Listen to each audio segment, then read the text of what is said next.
gigantic bombshell from the National Football League. The Raiders announced that the Ravens backed out of the trade agreement that would have sent all-pro defensive end and game wrecker Maxx Crosby to the Ravens in exchange for 2 first-round picks. League sources told ESPN the Ravens backed out because of medical concerns which arose during the physical. The NFL never fails to entertain. Welcome to the Irish NFL show. News flash when it comes to the news that broke overnight that Maxx Crosby, his trade to the Baltimore Ravens, is now off. It's not happening. He did not pass the physical when he landed in Baltimore. We got the message in our group chat at 1 minute past midnight from Kieran Boyle, Irish time, which really made me sit up in my bed and was like, what? This can't be for real. We were talking about this as a done deal for so much. And it's just an incredible reminder that in the NFL, even though all of these graphics and all of this news is being put out and we're talking about all these trades, nothing is complete until the paperwork is sorted by the league. Brian O'Leary is here with me to break through this news, to break through what way it will ripple throughout the league as well. The Trey Henderson is already being sort of under the cot as being potentially the guy that might come into Baltimore. A lot of Baltimore fans talking about this, but this is quite the breaking news that came out in America overnight.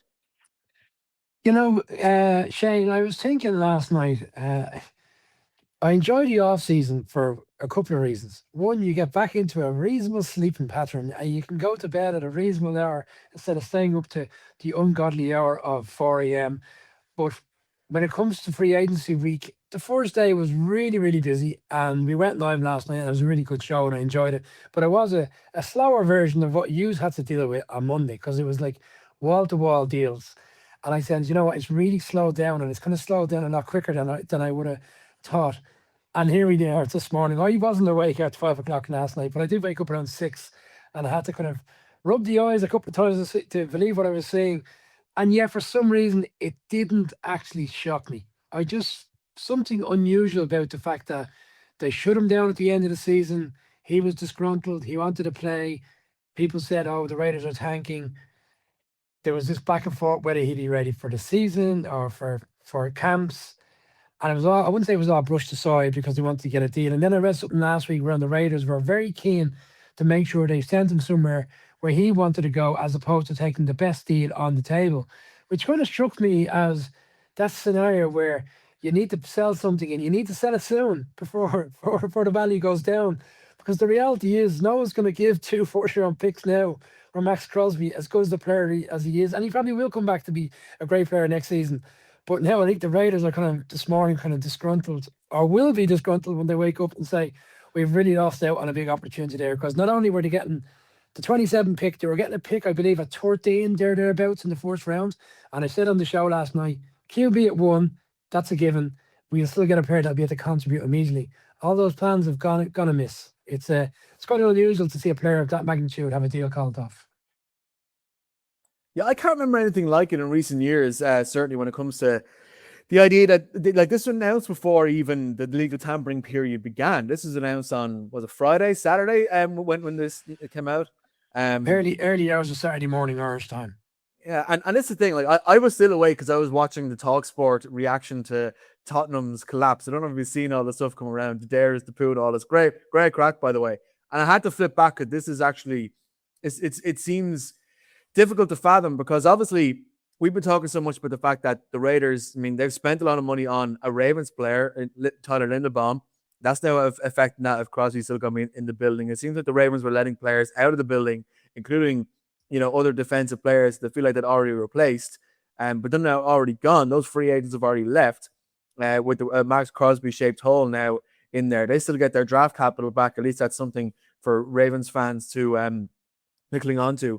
But I just saw it was interesting. I don't know who shared it this morning, but Tom Pelissero talking last night seemed to be very critical of the Ravens and how they've managed this. Now, as we were recording at roughly 11:30 Irish time, the Raiders have come out and said a very brief message, effectively saying, we just breaking the news was saying we've no further comment at this time.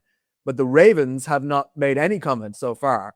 And there's a lot of criticism on the Ravens' part and saying, well, they're not acting in good faith here. It feels like that even the injury was a known entity and they've come back into the system, and, you know, like, there are 32 different doctors have 32 different thresholds. But I push back on that idea. I think to what you were saying earlier, I think the Ravens might have felt that the injury situation was one thing, and then when they actually got to take a look at him himself, realized it might have been something completely different, and hence he didn't pass the physical. That's why physicals exist. There's a lot of capital, a lot of money, and a lot of the future of the franchise being put into this trade. I think the Ravens are in their right to say no at that point if they feel like he's not physically at the standard that they wanted to be.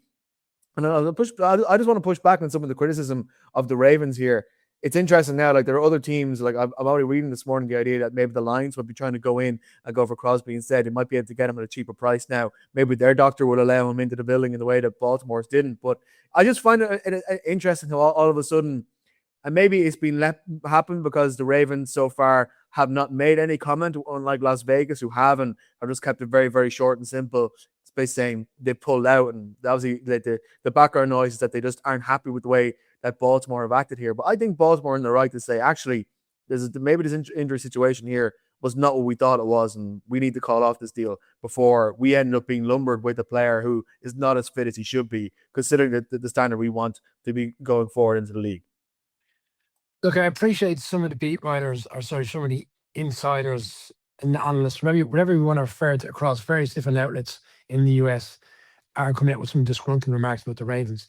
Every time they announce a deal, and in which we then obviously follow suit in terms of putting out some content to the audience that listen to our show, by and large, every deal says subject to a medical, pending a medical. So it's pending a medical. So the deal was done, as you said, Friday night stateside. The medical was only probably taking place on yesterday because of the nature of the logistics of him moving over to Baltimore, getting to Baltimore, wherever he was, over the course of he is essentially off at this time of the year. And they've looked at it. And the Ravens, in fairness, are one of the better organizations. I know, tongue in cheek, we've been joking this morning about, and you said it on the show, would you believe Harbaugh would have made this deal? Or would he have agreed to sign off on the deal? I know the GM ultimately will make the final decision in Baltimore. But the Ravens strike me as an organization that do things properly. And if their medical team feel this is not a deal that's conducive to the long-term stability of the team because they don't feel they're going to get the best availability of them, bearing in mind the magnitude of the deal as 2 first-rounders, well, they're well within their rights to call off the deal. And yes, I suppose I get to a certain extent why people are kind of getting concerned, because a lot of deals are out there. And again, every deal that's been put out there for tampering period since Monday at 4 o'clock to this evening can't be, I suppose, ratified until this evening on 8 o'clock Irish time when the new NFL league starts. So there is a scenario now, I guess, where people are getting concerned that other people may decide, you know what, I like that player. We've agreed a deal in principle, but because obviously the aftermath of this may lead to some players' deals getting removed or changed. I genuinely don't believe that's going to be the case. Like, people are saying, oh, well, the Raiders went gangbusters and spent money. The Raiders had one of the highest cap availability in the league. They were always going to go and spend money big, no matter what the circumstances, whether Crosby was there or not. They would have found a way. They had over 100 million in cap space. I know we're not the cap experts, and nor do we believe to be or suggest we are, but we see every year. The Patriots had huge cap space last year. They went heavy. They fortunately were on the right side of it. They built a team. They got to the Super Bowl. The Raiders need a lot of players. They've got a lot of holes, and they've addressed a lot of needs. I don't believe that the Raiders have gone off on this mad tangent of spending because Maxx Crosby's out the door. I think it would have happened no matter what the case. I think that's just a bit unfair, and I don't think we're going to see any change. I could be completely wrong. As you said, it's early in the morning here. I'd be surprised tonight if we see some deals not go ahead because of this. In fact, what I do believe is, in the long term, Crosby will still get the move. It may, as you said, the Lions are suggested as another team. And again, some medical staff might see it differently. They might see the gamble is worth the risk. The gamble it's a risk, but we're willing to take it because if he does come back and have a successful year and he plays above and beyond an injury, well, then we're going to be on the right side of it and Baltimore won't. But I think there's a lot more to come out of this over the course of the next few days than what we know at the moment. But absolutely, yes, it's something that everybody should be reacting to. Oh, it's crazy. It's crazy. I agree with you, by the way, just on the notion that the Raiders wouldn't have spent the cash if this hadn't happened. Of course, they had all the cap space. We knew they would end up spending a significant amount. But yeah, there's so much to happen. Of course, after the league New Year starts, as you say, is 8 o'clock Irish time. We'll be live at 9 o'clock across our social channels. So make sure you follow at Irish NFL Show on Twitter and YouTube, as we'll be reacting live to whatever happens after this. I'm sure by then maybe we actually might hear from Baltimore to hear their side of the story, because we're talking here that hasn't quite happened yet. But for now, thank you very much for listening to this news flash from the Irish NFL Show.